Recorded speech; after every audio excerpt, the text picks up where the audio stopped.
Bon, je me permets de faire cette petite vidéo, bonjour à tous, pour faire avec vous le premier exercice de la fonction recherche V parce que je pense qu'il y a des problèmes.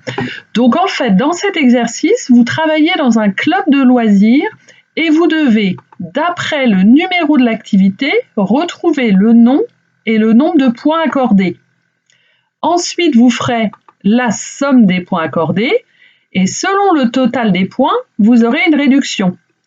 Et en fait, les informations, vous les recherchez dans les tableaux qui sont derrière.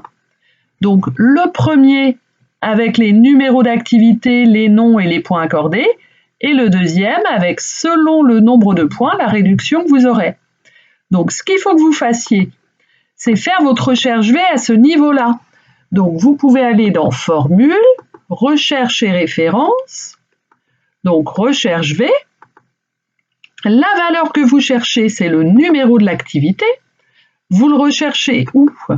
Dans votre table matrice. Donc, votre table matrice, c'est la première. Et nous, ce qu'on veut comme colonne, donc on voudrait le nom. Donc, c'est la colonne 2.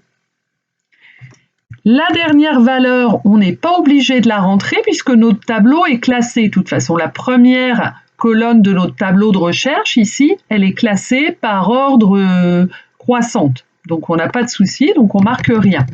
Donc là, notre formule est bonne. Ce qu'il nous reste à faire, c'est à figer les limites du tableau en faisant Fn, F4 si vous êtes sur un portable ou F4. Et là, ça va être bon. Et vous avez juste après à recopier votre formule. Pour les points accordés, ce sera la même chose. Recherche et référence, recherche V. La valeur cherchée, ce sera le numéro de l'activité, toujours. La table matrice, c'est toujours notre premier tableau, sauf que ce sera la colonne 3. Donc là, vous marquez 3 et vous n'oubliez pas, pareil, de figer de A1 à C10, les limites de notre tableau. Ok, là, vous pouvez recopier sans problème. Vous faites la somme de tous les points. Donc là, vous avez la somme automatique que vous pouvez utiliser ici. Donc tous les points, entrée. Et ensuite, selon le total des points, vous avez une réduction. Donc là, pareil, on fait... Alors, vous pouvez faire aussi recherche V de cette façon, si vous voulez. Et quand il arrive, vous double-cliquez dessus sur recherche V. Donc, vous cliquez sur FX pour avoir l'assistant. Donc, la valeur cherchée, ce sera le total des points. La table matrice, ce sera notre deuxième tableau, celui-ci. Et le numéro de la colonne, ce sera la colonne 2, puisque notre deuxième tableau, notre sélection, elle a deux colonnes. Colonne 1, colonne 2. Donc là, vous marquez colonne 2. On n'a pas besoin de figer les limites du tableau, puisque de toute façon, on ne va pas recopier.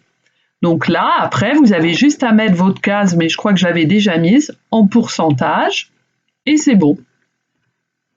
Donc j'espère que ça va aller, ça va vous aider. Ma première explication pour le premier exercice sur la recherche V. Le deuxième est un peu similaire, donc je pense que ça ne posera pas de problème. Alors j'espère que ça vous a aidé et puis je vous souhaite bon courage. À bientôt.